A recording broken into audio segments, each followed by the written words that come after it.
เข้าไปเนื้อหาของคลิปวิดีโอเนาะสำหรับผู้ใดที่ยังบ่ทันได้มีบัญชี Binance และต้องการที่จะ register บัญชี Binance เนาะทุกคนสามารถที่จะสแกน QR code ตัวนี้หรือว่ากดลิงก์ด้านคลิปวิดีโอกดลิงก์ด้านรูปของคลิปวิดีโอตัวนี้หากว่าลิงก์บ่สามารถใช้งานได้ทุกคนสามารถที่จะสแกนได้เลยเนาะ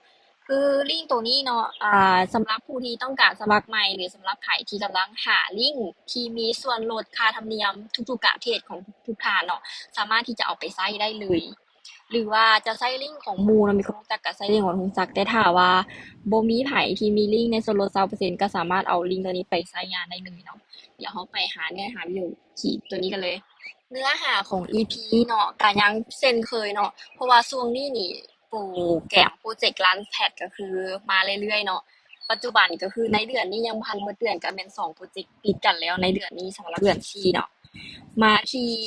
ร้านแชทกันเลยเขาจะไปที่ร้านฟูโปรเจกต์ของมื้อนี้เป็นโปรเจกต์ล่าสุดที่จริงก็บ่แม่นล่าสุดดอกที่จริงตัวนี้หั้นเป็นการฟาร์มมิงของเหรียญที่มีชื่อว่า Omni ตัวนี้ก็คือผ่านมาแล้วเกือบ3มื้อละมื้อนี้เป็นมื้อสุดท้ายในการที่จะเฮ็ดฟาร์มมิงของเหรียญตัวนี้เนาะก็คือที่ได้เว้าผ่านๆมาในคลิปวิดีโออ่ละก่อนหน้านี้เนาะก็คือได้เว้าแล้วว่าการเฮ็ดฟาร์มมิงในร้านฟูเนาะ ร้านชูก็คือ farming ก็อยู่ในร้านชูก็คือ process เดียวกันสามารถเฮ็ดได้ด้วย2วิธีก็คือการสเต็กใน FD/USD Pool และก็ BNB Pool ที่เราจะเว้าเสมอนะว่าข้อแตกต่างของ2 pool นี้แตกต่างกันบ่ใดก็คือ FD/USD Pool เป็น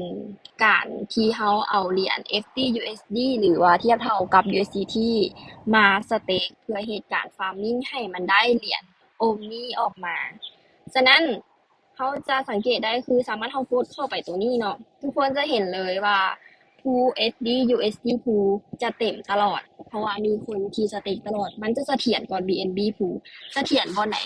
ถ้าสมมุติว่าเราซื้อ BNB มาเพื่อเฮ็ด farming ตัวนี้เนาะถ้าเราบ่ได้ในราคาที่ต่ำสุดมาก่อนหน้านี้ก็คือที่ BNB ลงไปต่ำสุดก็คือ200หรือว่า100ปลายนั่นเอง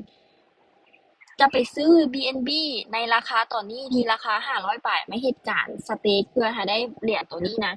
ก็เป็นการลงทุนที่ถือว่าค่อนข้างเสี่ยงแต่ถ้าว่าเราเอา FD/USD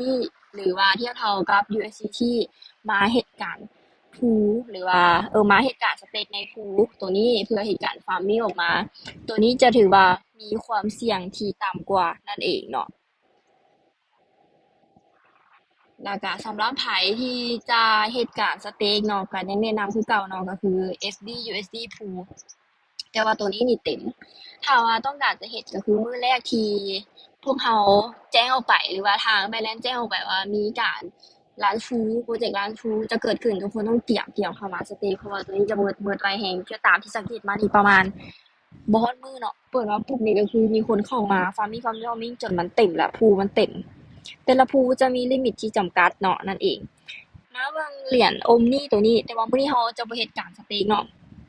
เราจะพามาเบิ่ง Omni เหรียญ Omni ตัวนี้สำหรับไผที่อยากเข้าไปเบิ่งในเว็บไซต์ White Paper หรืออิหยังต่างๆก็เข้าไปเบิ่งได้เลยเนาะ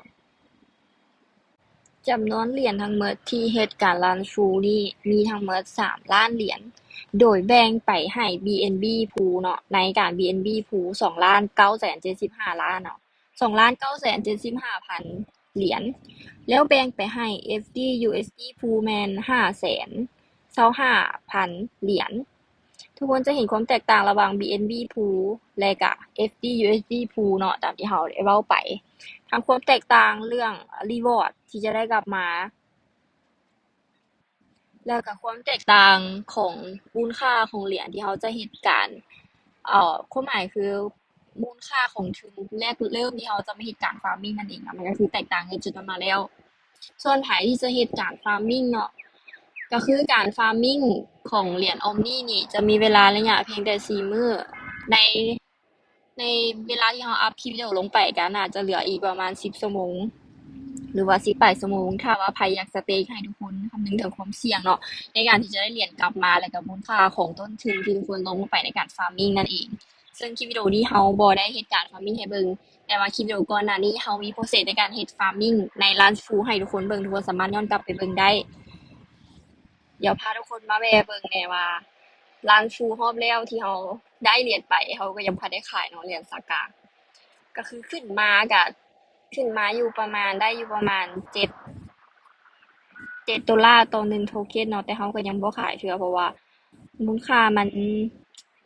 ว่าจั่งใดเนาะมันเป็นคือเหรียญ Airdrop ที่เรา farming ออกมาก็คือมูลค่าแรกเริ่มต้นทุนของเราก็คือเกือบได้เทียบเท่ากับว่า Airdrop นั่นแหละทุกคนที่ว่าลงทุนในตัวนี้ก็คือ Airdrop มันเป็นอะไรเนาะเราก็ยังพันขายเทื่อยังเก็บต่อไป แล้วเดี๋ยวคลิปวิดีโอต่อไปเราสิมาเบิ่งมูลค่าของเหรียญองค์นี้หลังจากที่มันลิสต์ขึ้นกระดาน Binance ไปแล้วเนาะ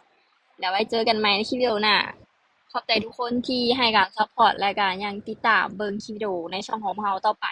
และเราจะยังพยายามลงคลิปให้ทุกคนได้เบิ่งอีกต่อไปเพราะว่าหลายคนมีปัญหาเกี่ยวกับการสมัครBinance ผ่านอันโดยใช้ Verify เนาะผ่าน Password Verify บัตรประจำตัว Verify